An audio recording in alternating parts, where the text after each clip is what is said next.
channel Studyship with Krati 2, and in today's video we are starting our series for important questions for our history and political science for class 12th and 11th. तो पहले हम class 12 के लिए शुरू कर रहे हैं. आज की वीडियो में I actually picked up few questions from your chapter 7 that's going to be the imperial capital, like in imperial capital of Vijayanagar.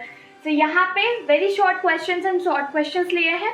इसके बाद में एक और वीडियो लाऊंगी जिस पर मैं आपको लॉन्ग आंसर टाइप क्वेश्चंस बताऊंगी. इसके अलावा here just a rough form जो मैंने यूज़ किया है. अगर आपको प्रॉपर वर्कशीट चाहिए इसका, you will get a link in description box. From there you can download along with the answers. Here let's get started with this one.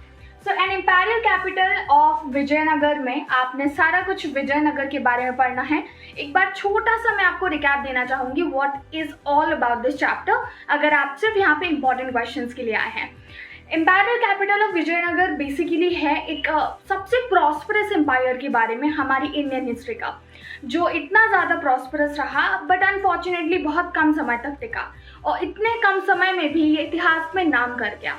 इसकी discovery जो है वो होती है दरअसल हम्पी से, जब एक ईस्ट इंडिया कंपनी के एम्प्लॉय को वहाँ पे खंडर मिलता है. Then we dig into past and we realized कि जो हमको खंडर मिला है वो तो एक मोस्ट प्रॉस्परस एम्पायर का है.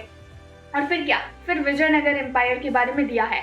It is famous for like the way they carried up, जो प्रोस्पैरिटी उस वक्त थी, एंड आर्किटेक्चर जो इन्होंने यूज़ किया about all this.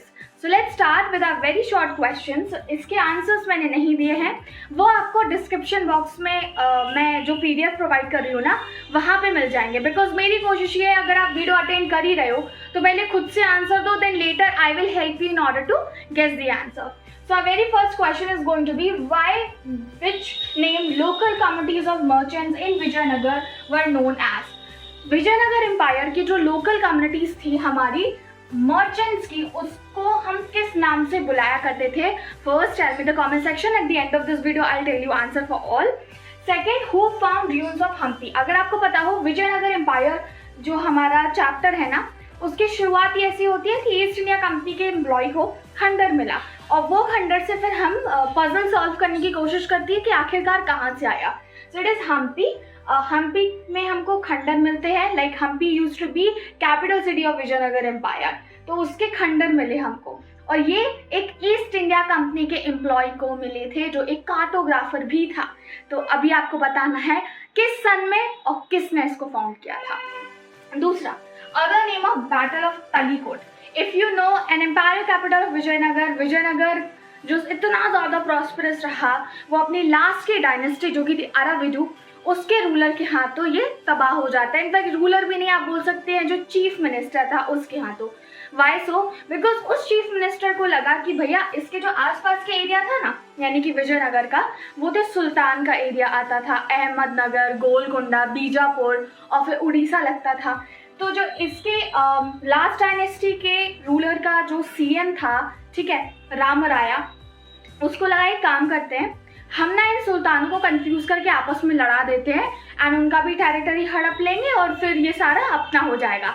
But unfortunately वो सारे सुल्तान आपस में मिल जाते हैं और वो विजयनगर पे अटैक कर देते हैं. Because it was very easy during that time to attack Vijayanagar empire for not having any good successor. तो इसकी वजह से बैटल ऑफ तलीकोट होता है, जिसको एक और नाम से जानते हैं, वह आप मुझे कमेंट सेक्शन में बताइए. And here let's see who were Ashwapati. Ashwapati हम किन को बोला करते थे? And last question is who found the Vijayanagar empire. Vijayanagar empire पे टोटल 4 डायनेस्टीज ने ही रूल किया है. Like you know total 4. तो टोटल 4 डायनेस्टीज ने ही रूल किया है. Number 1 is I'm leaving the blank. That number 2 is Saluva, Tuluva and Aravidu. And first जो डायनेस्टी है जिन्होंने फाउंड की थी वो दोनों भाई थे, और वो किस डायनेस्टी से थे? उनको मुगल रूलर ने भेजा था इस साइड कि जाओ तुम वहाँ पे देखो सारा चीज़, and they founded this area. So now let me reveal the answer for our very short questions. पहली बात ये मैंने बोला था which local communities of like what was the name of local communities of merchants. यहाँ पे local communities of merchants को बोलते हैं कुदिरई चेत्तीस. ठीक है, कुदिरई चेत्तीस is the word that we use for them. Next was who found the ruins of Hampi. मैंने आपको बताया था He was actually one of the East India Company employee और cartographer भी था. Cartographer those who basically study maps. ठीक है, तो ये था Paul Mackenzie. अभी किस सन में किया था वो आप मुझे कमेंट सेक्शन में बताने वाले हैं. Mackenzie. Next is going to be other name of battle of Talikota. Talikota battle को दूसरे नाम से भी जानते हैं, विच इज राक्षसी Tangadi war. Okay, Rakshasi Tangadi war. In case you are unable to understand it, Rakshasi Tangadi war. ठीक है, 19 it was in 1565 basically. I was going for 1565. Who were Ashwapati? मैंने अभी आपको सुल्तान्स के बारे में बताया था. बेसिकली क्या ना, साउथ इंडिया का अगर आप मैप देखोगे तो यहाँ पे विजयनगर एम्पायर था, विच समवेयर कवर्ड केरला, कर्नाटक हमारा, और जो हमारा तमिलनाडु है वो आता है इसमें. सो यहाँ का जो एरिया था ना, ऊपर का जो महाराष्ट्र साइड, वहाँ पे वो दक्कन प्लेट्यू था. तो वहाँ पे रूलर्स थे कौन से, जो हमारे सुल्तान्स थे वो. And the other portion we got for Orissa. So Orissa के रूलर्स को बोला जाता था गजपति, और जो सुल्तान्स थे उनको अश्वपति बोला जाता था. ठीक है, सो आप कह सकते हैं सुल्तान्स और रूलर्स ऑफ दक्कन प्लेट्यू, कुछ भी यूज करो, रूलर्स ऑफ दक्कन प्लेट्यू. मैं इसका रीजन बताती हूँ.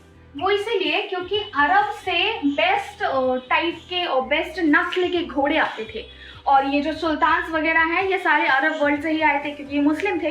तो इसकी वजह से अश्वपति इनको बोला जाता था, और गजपति उड़ीसा के रूलर्स को इसलिए बोला जाता था क्योंकि वहाँ पे हाथी बहुत ज़्यादा पाए जाते थे. Now the last one is who founded the Vijayanagar empire. I told you Tuluva dynasty. Okay, I started from Saluva, Tuluva and last was Aravidu, and the first one was Sangama dynasty. अभी संगम डायनेस्टी, ये क्वेश्चन थोड़ा सा कंफ्यूजिंग हो सकता है क्योंकि उसमें बोल रहे हैं who founded the Vijayanagar empire. तो संगम डायनेस्टी के साथ साथ आप इनके दोनों भाई का भी नाम लिख देना, यानी कि संगम डायनेस्टी के भाई नहीं, संगम डायनेस्टी से जो लोग थे जिन्होंने फाउंड किया था. देयर वर 2 ब्रदर्स, एक का नाम था हरिहर, दूसरे का नाम था बुक्का. मैंने आंसर शीट में हरिहर एंड बुक्का ही लिखा है, but now I realise the question could be like this is well, कि कौन सी डायनेस्टी, यहाँ पे क्लियर नहीं है ना, तो you can go for the both one. Now let's go for our short question answers that we need to see. Now it is going to be, what were the sources of water in Vijayanagar empire. देखो हमने इसके बारे में बात की है, chapter अगर आपने पढ़ा हो. सोर्सेज जो विजयनगर एम्पायर में थे वो बहुत सारे थे.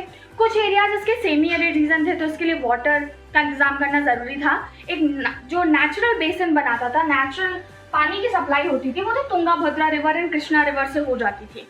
इसके अलावा देर आर सम एविडेंसेज, जैसे कि हिरिया कैनल बनाई गई थी, कमलापुरम टैंक का हमको एविडेंस मिलता है.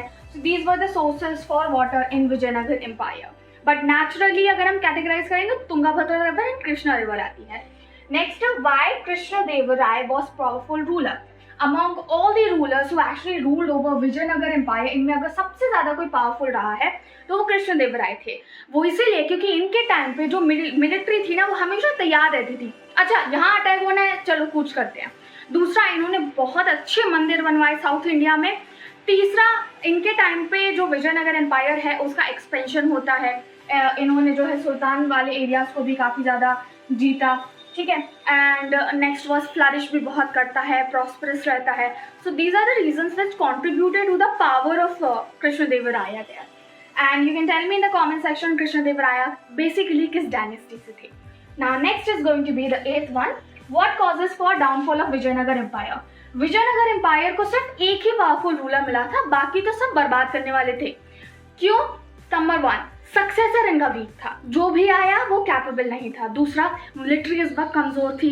एंड तीसरा, ये कभी भी प्रिपेयर नहीं रहते थे. Kind of people were there जिनको बैठे बैठे खाने की आदत हो गई थी. मतलब लग्जरियस लाइफ तो चाहिए थी लेकिन ज़्यादा मेहनत नहीं करनी थी. So this is the reason and these are some of the reasons जो हम डाउनफॉल ऑफ विजयनगर एम्पायर में कंसिडर कर सकते हैं. Remember, I am telling you short answers. ठीक है, शॉर्ट क्वेश्चन आंसर्स. तो इसकी वजह से लंबा नहीं कर रही हूँ मैं. ये आपके आएंगे ही 3 to 4 मार्क्स में, तो आपको ज़्यादा नहीं लिखना. When it comes to 8 marks question, you need to elaborate the things which I'll tell you into the next part of this particular video. Next also the last, what were the mandapas and गोपुराम्स।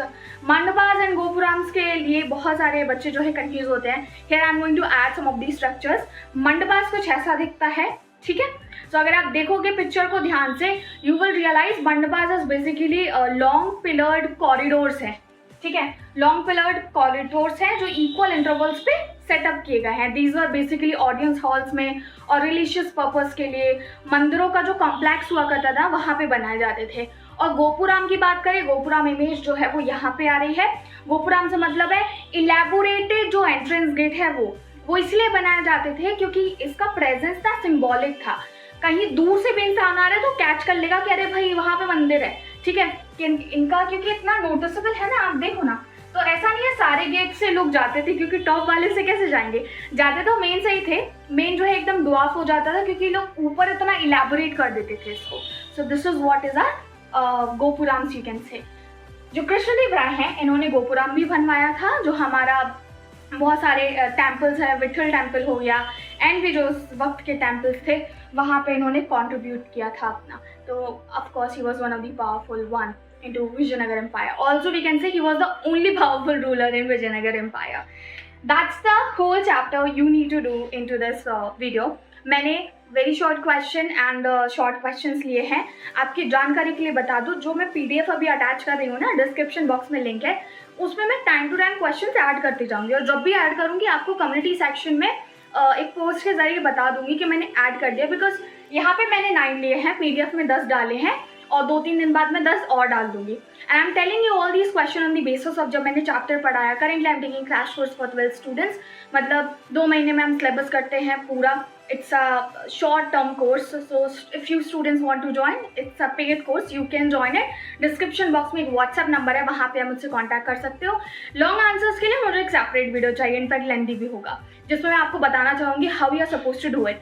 Remember one thing, reading chapter is not going to help you to do your things. It is really really important कि आपने उस chapter की reading के बाद properly practice की हो, क्योंकि अगर प्रैक्टिस नहीं करोगे तो कोई फ़ायदा नहीं है। चैप्टर रीडिंग मैंने भी बहुत बार की है, but trust me answer writing बहुत ज़्यादा ज़रूरी है, और उसका तरीका क्या है वो भी हम आगे वाले वीडियोस में देख लेंगे। I am starting from chapter 7 से 6, 5, 4, 3, 2, 1 ऐसे करेंगे, फिर हम 8 से कंटिन्यू करेंगे। Y so? बिकॉज आपके जो हाफ ईयरली एग्जाम्स है वो आ रहे होंगे, and that's why I want to cover at least half portion, then we will go for the other half.